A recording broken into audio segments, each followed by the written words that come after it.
გამარჯობა მეგობრებო, დღევანდელი ვიდეოც იქნება ცოტათი უფრო განსხვავებული ვიდრე წინა ვიდეოები. დღევანდელ ვიდეოში შევქმნით ყველაზე მაგარ ანიმეს და ამის გასაკეთებლად გვაქვს 15 კრიტერიუმი. ამ 15 კრიტერიუმით შევადგენთ ერთ ძალიან მაგარ ანიმეს და თითო კრიტერიუმს ვინჯერებთ ანიმეს. გზადაგზა მიხვდებით, ანუ ამაში რას გულისხმობ და მგონი დროა დავიწყოთ ყველაზე მაგარი ანიმეს გაკეთება. გაითვალისწინეთ, რომ დაუშვათ პირველი კრიტერიუმი შეიძლება იყოს რაღაც და მესამე რაღაც, თუმცა ეს არნიშნავს იმას, რომ პირველი კრიტერიუმი მესამეზე მნიშვნელოვანია. ანუ უბრალოდ მექნება დალაგებული. პირველი კრიტერიუმი ეს არის world building-ი, იგივე სამყაროს აგებულება, რომელიც, ასე ვთქვათ, წაიღო One Piece-მა და ამ კრიტერიუმს მივჩენდი One Piece, რადგან მას აქვს უდიდესი სამყარო, ასევე ზღვაზეც აქვს ბევრი რაღაც, ანუ ჩვეულებრივი ზღვა არ არის. ძალიან ბევრი კუნძულები აქვს და მთები და ასე შემდეგ. ასევე თითო კუნძული არის უბრალოდ ძალიან ლამაზი და ეს ყველაფერი არის ძალიან ბევრი. და ასე ვთქვათ, მასშტაბურობის და სილამაზის და ასე ვთქვათ, სიბერის გამო, რაოდენობის გამო ეს კრიტერიუმი წაიღო One Piece-მა. შემდეგი კრიტერიუმი არის პროტაგონისტი, იგივე მთავარი პერსონაჟი. და ეს კრიტერიუმი ეკუთვნის Light Yagami-ს, ანუ Death Note-ს და ახლავე აგიხსნით რატომ. ის არის, ასე ვთქვათ, ვილანიც და კეთილის ერთდროულად, ანუ ფილოსოფიასაც ატარებს, აქვს რამდენიმე მნიშვნელობას Light-ს, ანუ მხოლოდ პერსონაჟი არ არის, მნიშვნელობები აქვს, რაზეც ვილაპარაკებთ შემდეგში, ასე რომ ახლა არ მოგაწყენ თავს. და ასევე არის ძალიან ჭკვიანი, манипуляტორი და ასე ვთქვათ, საყვარელი ადამიანი და ავტორიც გეუბნება, რომ Light-ის მხარეს წადიო, ანუ Light-ის, ასე ვთქვათ, შეყვარება უნდა შენი. Light-ის სხეულს და შიდა და მხარეს გაწონებს შენ და გამოუვიდა ეს ყველაფერი და Light-ი იმსახურებს პროტაგონისტებს შორის საუკეთესოდ ყოფნას.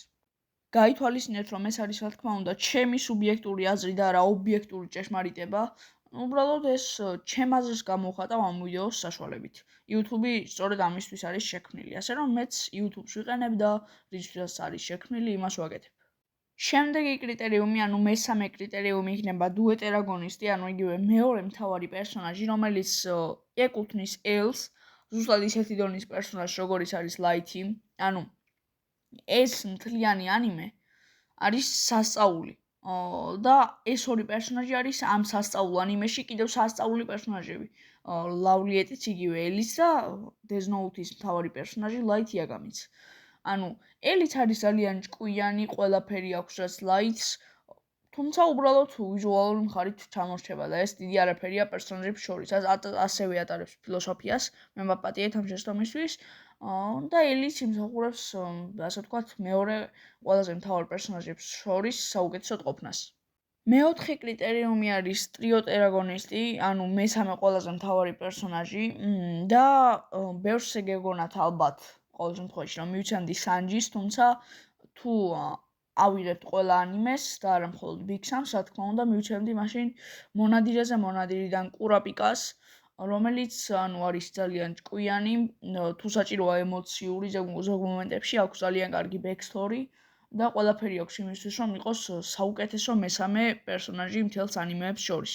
მეხუთე კრიტერიუმი არის მუსიკა, რაზეც ბევრს ვერ ვილაპარაკებთ, თუმცა ამ კრიტერიუმს მე მივჩენდი Bleach-ს, იმის გამო, რომ აქვს კარგი opening-ებიც, ending-ებიც და თვითონ მუსიკები ანიმეს დროს, აი მაგალითად ესპადას მომენტები როცა დგება, როცა ესპადა გამოდის, ძალიან კარგი მუსიკები ირთვება და ასეთი ბევრი მომენტია კიდევ, ასე რომ მივცემდი Bleach-ს ამ კრიტერიუმს.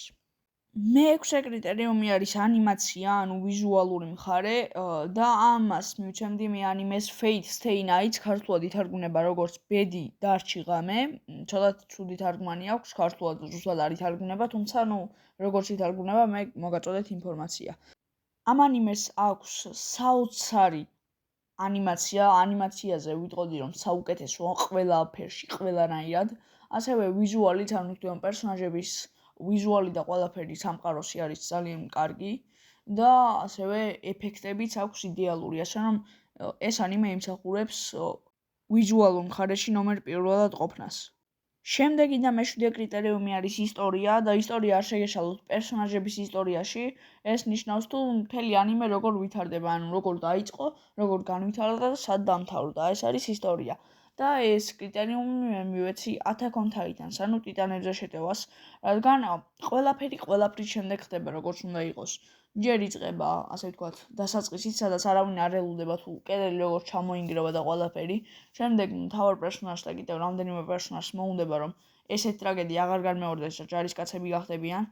შემდეგ გაიგებენ თუ ვინები იყვნენ ეს ტიტანები და ესხმებიან მათ თავს და ნელა იგებენ საიდუმლოებას. ბოლოს იმასაც გაიგებენ, რომ პოლიტიკურად ხდება ეს ყველაფერი და მათ წინააღმდეგ ბრძოლას დაიწყებენ. ასეთი ისტორია ზედმიწევნით საოცარი რომ არის, ჩემი აზრით არც ერთ ანიმეში არ ყოფილა. ამიტომ ეს კრიტერიუმი მივცეთ ტიტანებზე შეტევას. შემდეგი და მერვე კრიტერიუმი არის ემოციები, რომელიც ერთ ანიმეზე ვერ შევჯერდი და ორ ანიმეს გაუნაწილე, ესენია ტიტანებზე შეტევა და ნარუტო. ნარუტოშიც და ტიტანებზე შეტევაშიც დამეთანხმებით, რომ ძალიან ბევრი ემოციაა, ანუ მაგალითად ტიტანებზე შეტევაში ისეთი ყველა პერსონაჟი, რომლებიც გიყვარდება ძირითადად.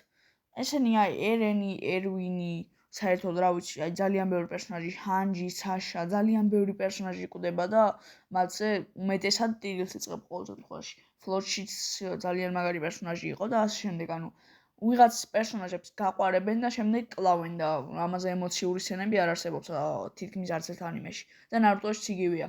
ჯირაია, იტაჩი, მინატო, 1000 ისეთი პერსონაჟი არის მკვდარი, რომელსაც გაყვარებენ და შემდეგ კლავენ. ასე რომ ეს კრიტერიუმი გავუყავი ორ ანიმეს. მეცხრე კრიტერიუმი არის backstory, ანუ პერსონაჟების წარსული და ეს კრიტერიუმი რა თქმა უნდა დაუთმე ნარუტოს. უბრალოდ არა მარტო ერთი საოცარი backstory, არამედ ძალიან უამრავი საოცარი. ესენია ნარუტოც, სასკეც, კაკაშიც, ობიტოც, იტაჩიც, ძალიან ბევრი ისეთი პერსონაჟია, რომელიც წარსულიც ძალიან მაგარია. ასევე ჰაშირამას და მადარას წარსულიც ძალიან მაგარია. და პეინი, იგივე ნაგატოა, იაჰიგო, კონანი, რამდენი მაგარი backstory-ა, ასე რომ რა თქმა უნდა ნარუტოს დაუთმე ეს კრიტერიუმი. მეათე კრიტერიუმი არის ვილანი, იგივე მთავარი ბოროტმოქმედი, რომელიც დიდი ალბათობით არ გაგიკვირდებათ და დაუთმე ანიმე მონსტრს იოჰანი არის ყველა დროის ყველაზე მაგარი ვილანი. და რადგანაც ის არის ყველაზე მაგარი ვილანი, რა თქმა უნდა მონსტრს დავაკავებინე ეს კრიტერიუმი. და ახლავე აგიხსნით რატომ. იოჰანი არის ყველაზე ისეთი ვილანი, რომელმაც ყველაფერი გაწირა იმისთვის, რომ თავის და გადაერჩინა. თან ამის მიხედვა იმდენად რთულია, რომ უმეტესობა, დაახლოებით 80% ვერ ხვდება ამ ყველაფერს. ვერ გაიგებ მონსტრში ვერაფერს თუ დიდი არ ხარ, თითქმის შეუძლებელია პატარა ბავშვმა რომ გაიგოს მონსტრის შესახებ ყველაფერი მეც ვერ გავიგე უბრალოდ დიდებისგან ვიცი, ჩემზე დიდი ადამიანები ვინებიც არიან, იმათმა ამიხსნეს ყველაფერი და მე ეგრე გავიგე. და იოჰანი არის საუკეთესო ვილანი, ვილანი არის, კეთილი არის, თავის დას შველის ოღონდ ხვის სიცოცხლის ანაცვლოდ. აყალ-მაყალს ატრიალებს ყველაფერს, მანიპულატორი არის და ბოლოს საერთოდ ვიგებთ, ეს დიდი სპოილერია, ასე რომ თუ არ გაქვთ ნანახი, არ მომისმინოთ. და ბოლოს თუ კარგ დასკვნას გამოიტან, გაიგებ საერთოდ რომ იოჰანი არ არსებობდა. და ეგეთი რაღაც ფენომენი არ დაფიქსირებულა ჯერ ანიმეების ისტორიაში, ამიტომ რა თქმა უნდა საუკეთესო ვილანია იოჰანი. შემდეგი და მე-11 კრიტერიუმი არის power system, ძალის სისტემა, თუ როგორ მუშაობს ძალა. და ამაში მე ავიღებდი სრულმეტალისებრ ალქიმიკოსს, ალქიმიის ძალას ავიღებდი, რადგან ის არის ძალიან უნივერსალური და ძლიერი, არც ძალიან მასშტაბური და არც ძალიან ლოკალური. იდეალური ძალა არის, თან თუ ისეთი რაღაც არის, რომ ბევრ ანიმეს ვურებთ, თითქმის ყველა ანიმეს მოერგება.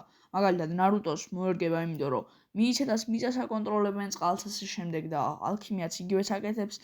დემონურ ხილებში ძირითადად მოლეკულების შესვლა არის და რამდენიმე ჰაკიც არის ამაზე, ასე რომ ასე თუ ისე მოერგება და ასე შემდეგ ძალიან ბევრ ანიმეს მოერგება. ასე რომ კრიტერიუმად, რომელსაც ქვია power სისტემა, ძალის სისტემა, ვირჩევ სრულმეტალისებრი ალქიმიკოსის ალქიმიას. მე-12 კრიტერიუმი არის საიდუმლოებები, სეკრეტები. დაუშვათ რაღაც ანიმეში არის რაღაც საიდუმლო, რომელსაც მე ან ფარდა აიხდება, ან არ აიხდება და შენ როგორც გინდა ისე უნდა უპასუხო. შეიძლება შენი ინტერპრეტაციითაც უპასუხო, შეიძლება კონდეს პასუხი გაცემული, უბრალოდ შენ უნდა იპოვო. ეს ყველაზე კარგად ქონდა ანიმე ტიტანებზე შეტევას, უმეტესი კითხვა, რომელსაც რომელიც დასმული იყო, ასე ვთქვათ, ანიმეში, გასცეს პასუხები, თუმცა დამალულად შენ კი უნდა გეპოვა. თითქმის არ დარჩა ისე კითხვა, რომელსაც პასუხი არ გაეცა, ძალიან ცოტა დარჩა, თუმცა პასუხები ისე გაეცა, რომ ძალიან საინტერესო იყო და ასე ვთქვათ, გამოსაცნობი იყო და მუღამში შეყავდი და ამიტომაც ავიღებ ამ კრიტერიუმში ტიტანებზე შეტევას. მე-13 კრიტერიუმი არის სიმბოლიზმი, ანუ რაღაცების სიმბოლოთი აღება. ეს იქნება ნივთი თუ პერსონაჟი, არ აქვს ასე. ეს კრიტერიუმი მივეცი სიკვდილის ღიურს და ახლავე აგიხსნით რატომ. ძალიან ბევრი სიმბოლიზმი აქვს გამოყენებული საიდუმლოდ. მაგალითად, ჩემი ინტერპრეტაციით ლაითის მამა, იაგამი სოიჩირო არის ლაითის მორალის სიმბოლო. ანუ სანამ ასე ვთქვათ, მოკვდებოდა მამამისი, ის ულაპარაკობდა, რომ სამართალი იყოს, სწორს აკეთებდა და ანუ ერთადერთი ადამიანური იყო, რაც შემორჩა მისი საკუთარ თავთან გამარჯვება, ანუ საკუთარ თავთან სიმართლე. მაგრამ როდესაც მამამისი მოკვდა, საერთოდ აღარ ლაპარაკობდა, ასე ვთქვათ, სამართალზე, მხოლოდ გამარჯვება და მე უნდა მოვიგო და არ მოკვდები. სხვა აღარაფერი აღარ აინტერესებდა და ჩემი აზრით, მაგალითად, იაგამი სოიჩირო იყო ლაითის მორალი. ასევე მაგალითად რიუკი ჩემი აზრით ვართ ჩვენ მაყურებლები, რადგან ისიც ანიმეში მაყურებლის აზრით არის, მანაც ეს ყველაფერი გასართობად მოაწყო, უბრალოდ გართობა უნდოდა და ანუ ისიც ამ სამყაროს ფარგლების გარეთ არის. ანუ როგორც ის იყო სიკვდილის ღიურში ადამიანების სამყაროს გარეთ, ისე ვართ ჩვენც თვითონ სიკვდილის ღიურის სამყაროს გარეთ. და აი ჩემი აზრით მაგალითად რიუკი ადამიანები ვართ და ასეთი არის ძალიან ბევრი. თუ გსურთ კონკრეტულად ამ თემაზე ვიდეოს გადაღება, მაშინ დაწერეთ კომენტარებში და გადავიღებ. ძალიან ბევრია და რაც ვიცი და რისი იდეას მაქვს, ყველაფერს ჩავწერ. ასე რომ თქვენ უბრალოდ დაკომენტარეთ თუ გინდათ და ჩემი აზრით დამსახურებულად იმსახურებს სიკვდილის ღიური ამ კრიტერიუმს. მე-14 კრიტერიუმი არის ფილოსოფია, რამდენად ფილოსოფიურია ანიმე. ბევრი ადამიანი მხოლოდ ფილოსოფიის გამოც კი უყურებს ანიმეს და ეს არის ერთ-ერთი მნიშვნელოვანი კრიტერიუმი, რომელიც მე მივეცი არ გაგიკვირდება და ვინლანდ საგას. სხვა ანიმეებშიც არის ფილოსოფია, თუმცა ვინლანდ საგაში არის ისეთი ფილოსოფია, ნამდვილ მეომარს ხმალი არ სჭირდება, არის ყველაზე დიდი ფილოსოფია ამ ანიმეში, რომელსაც მე ამართლებენ და ხსნიან რატო. და თან ძალიან მაგარი ფილოსოფია ნამდვილ მეომარს ხმალი არ სჭირდება, აი საოცარი ფილოსოფია. თან ანიმეები ფილოსოფიურია, არ არის ძალიან ბევრი ანიმე. რა ანიმეებიც არის, ყველა ძალიან კლასიანი ანიმეა და ძალიან მაღალი დონის ანიმეა რა. და ვინლანდ საგაც არის ერთ-ერთი უმაღლესი დონის ანიმე და არის თავისი ფილოსოფიით უმაღლესი დონის ანიმე. ასე რომ ფილოსოფია მივეცი ვინლანდ საგას. და ბოლო მე-15 კრიტერიუმი არის fight სცენები და ფაითები, ანუ ბრძოლები და ბრძოლის სცენები, რომელიც ასევე ორ ანიმეს მივეცი, ესენია ბლიჩი და Dragon Ball Z.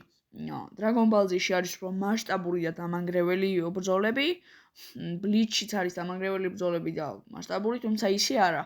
და ბლიჩი არის უფრო სიჩქარეზე, ტექნიკაზე და ასე შემდეგ, ასე ვთქვათ, ფოკუსირებული. და უფრო დიდ შთაბეჭდილებას ახდენს ადამიანებზე და მაყურებლებზე, თუმცა იქ არის ძალიან მასშტაბური, ძლიერი და დამანგრეველი ისინი, ასე რომ ვერ გავყავი რომელი უფრო მნიშვნელოვანი იყო და ამ ორ ანიმეს მივეცი ერთდროულად. ეს უკვე თქვენზეა, რომელიც კიდევ აირჩიეთ. ჩემი აზრით ეს 15 კრიტერიუმი იყო, ერთ-ერთი ყველაზე მნიშვნელოვანი კრიტერიუმები. შეიძლება რამდენიმე კრიტერიუმი გამომრჩა და არ თქვი, თუმცა ანიმეს უბრალოდ იმდენი კრიტერიუმი აქვს, რომ ყველა რომ ჩამოთვალო, ვერ მოვასწრებთ ფიზიკურად დაახლოებით 3 საათში ყველა ჩამოთვლას. და ამხელა ვიდეოებს რა თქმა უნდა არ გადავიღებ და ამიტომაც ჩემი აზრით 15 ყველაზე მნიშვნელოვანი კრიტერიუმი ვთქვი.